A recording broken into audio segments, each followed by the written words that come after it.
Bonjour et bienvenue sur Sensation, journée spéciale à l'occasion de la dernière étape du Tour de France, Rambouillet-Champs-Élysées. Et nous sommes avec Philippine Lauraire, attachée de presse de Chris, partenaire du maillot blanc. Bonjour. Bonjour. Alors, comment vous l'avez vécu ce Tour de France? Oula, le Tour 2019, il était très particulier, parce que j'en ai fait 10, mais en l'occurrence, celui-ci, il était particulier. Déjà, les Français ont pu se démarquer, ça faisait un petit moment qu'on les attendait, on y a cru jusqu'au bout. Bon, en tout cas, je suis ravie que ce soit quand même un Colombien et d'une équipe très performante, donc on s'en doutait, mais oui, très particulier, très atypique. Vous êtes Yvelinoise, ça fait quoi de partir de Rambouillet, une petite Fertier? Oui, complètement. J'ai l'impression de rentrer chez moi dès aujourd'hui, du coup, puisque je ne rentrerai dans mon vrai appartement que dans 2 jours. Mais là, non, je suis ravie que ça se passe dans les Yvelines.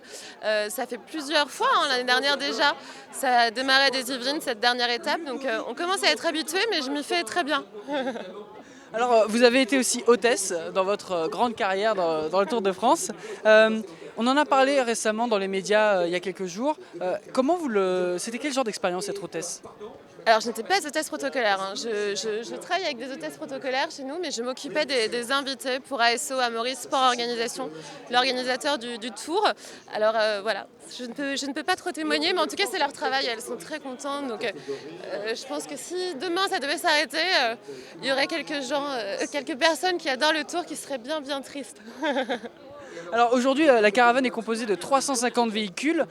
Pour Chris, quels sont les enjeux? Pourquoi est-ce important d'être dans la caravane?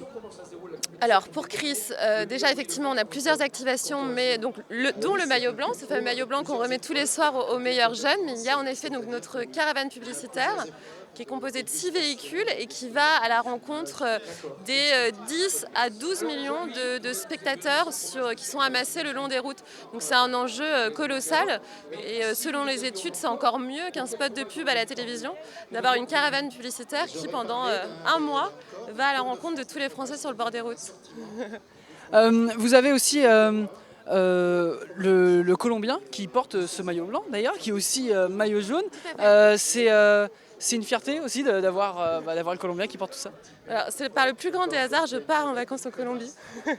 Donc je suis bien contente, non, je suis ravie. Il a 22 ans, il est jeune, on va entendre parler de lui pendant très longtemps, je pense. Il est très sympa, je suis ravie que ce soit lui, il le mérite amplement. Vous avez fait 10 étapes pour ce Tour de France 2019. Quel a été le meilleur souvenir pour l'instant? Le meilleur souvenir, alors effectivement, je dirais le soir du contre-la-montre de Pau. Julien Alaphilippe gagne ce contre-la-montre. Et le soir, on a eu la chance de dîner à côté de lui. Donc j'ai pu parler à Julien comme si de rien n'était, où il m'a dit, je vous le confie, je rêve d'aller boire une bière en terrasse, mais comme je suis maillot jaune, je ne peux pas. Voilà. Merci beaucoup Philippine Lauraire. Et on se retrouve dans 1 heure avec un nouvel invité pour vous faire vivre les coulisses de cette dernière étape du Tour de France, Rambouillet-Champs-Élysées.